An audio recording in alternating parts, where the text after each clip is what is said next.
আসসালামু আলাইকুম, সবাই কেমন আছেন? আশা করি সবাই অনেক অনেক ভালো আছেন। তো মা আজকে পিঠা তৈরি করবেন, ভাবলাম সেটাই আপনাদের সাথে একটু শেয়ার করি। এই পিঠাটা কে কে চিনেন বা কার এলাকায় কোন নামে ডাকা হয় জানাবেন। পিঠা বানানোর জন্য আতপ চাউল রাতেই ভিজিয়ে রেখেছিলাম।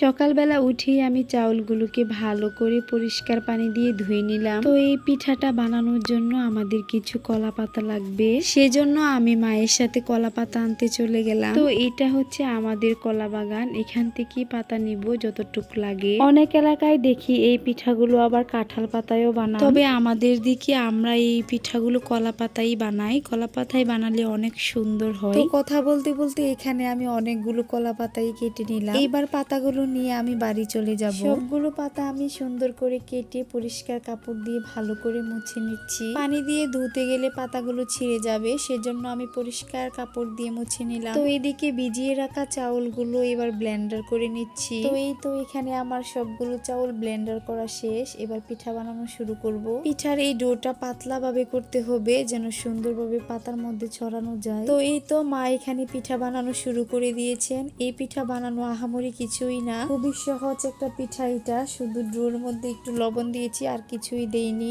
তো মা একদিকে বানাচ্ছিলেন, অন্যদিকে সিদ্ধ করে করে রাখছিলেন। তো অনেকগুলো সাদা বানানোর পর এবার ভাবলাম এটাকে একটু কালার করা যাক, সেজন্য একটু কালার করে নিলাম। তো এইটা হচ্ছে ফুড কালার এবং হালাল, এটা খেলে কোনো সমস্যা হবে না। তো আমি এখানে অনেকটা ফুড কালার দিয়ে ভালো করে ডোর সাথে মিশিয়ে নিচ্ছিলাম। এই তো আমার ডোটা তৈরি, এটা দেখতে অনেক সুন্দর লাগছিল। এবার দেখি এটা দিয়ে পিঠা বানিয়ে কেমন লাগে। এখন অবশ্য এতটাও বোঝা যাবে না, সিদ্ধ করার পর সুন্দর কালার আসবে। তো এই তো একদিকে মা পিঠা বানাচ্ছেন, অন্যদিকে সিদ্ধ করছেন। সিদ্ধ করার পর এই সিদ্ধ পিঠা আবার রোদ্রে দিয়ে শুকাতে হবে।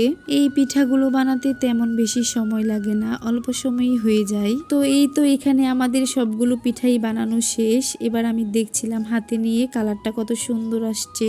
এবার সবগুলো পিঠা এক এক করে রোদে দিয়ে দিব। এই তো আমাদের সবগুলো পিঠা হালকা হালকা শুকিয়ে গিয়েছে।